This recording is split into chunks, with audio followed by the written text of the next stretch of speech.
Thousands of Democrats led by former President Barack Obama flooded Ice Palace Studios just north of downtown Miami Friday afternoon.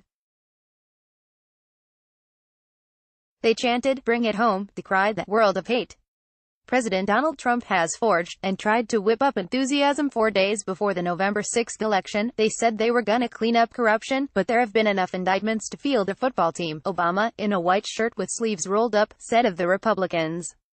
Now they say the economy is good, but where do you think it started? Crowds stood outside for hours and then packed Ice Palace Studios to hear an all-star cast of Florida candidates, from congressional hopeful Donna Shalala to National Committee Chairperson Tom Perez to gubernatorial candidate Andrew Gillum and Senate incumbent Bill Nelson, address the crowd.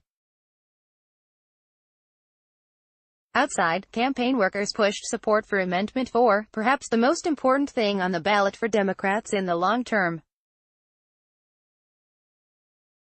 It would change the Florida Constitution to allow nonviolent felons an easier way to regain their voting rights, which are stripped after a conviction or a guilty plea. Inside, candidates paraded across the stage, where they praised the former president, spewed bile on Republicans, and pushed issues that motivate the base, such as health care and immigration. Expand Shalala and Perez drew particular enthusiasm. Both took an axe to Trump's politics of division. Is President Trump an American? An unusually animated Shalala asked the crowd. He sure doesn't act like one.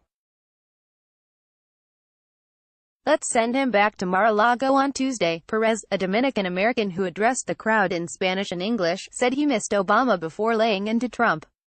Trump and Obama have nothing in common, he said. But in 2 years, they will. They will both be ex-presidents. Nelson, who also addressed the crowd in Spanish and English, criticized his opponent, Gov. Rick Scott, for ruining Florida's waters and called him.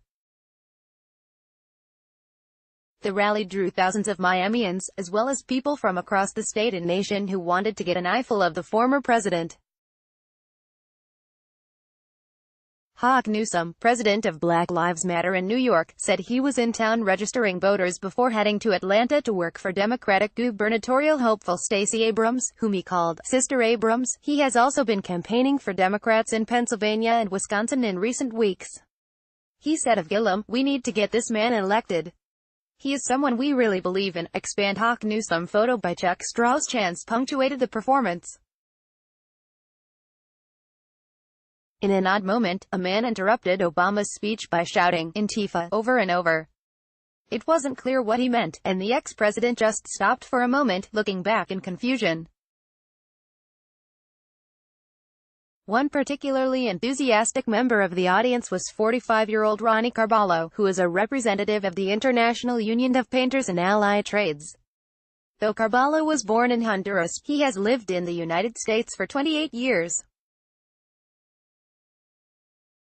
He arrived at first without papers and has applied for legalization, but still can't vote this time around. He hopes to become a citizen in 5 years.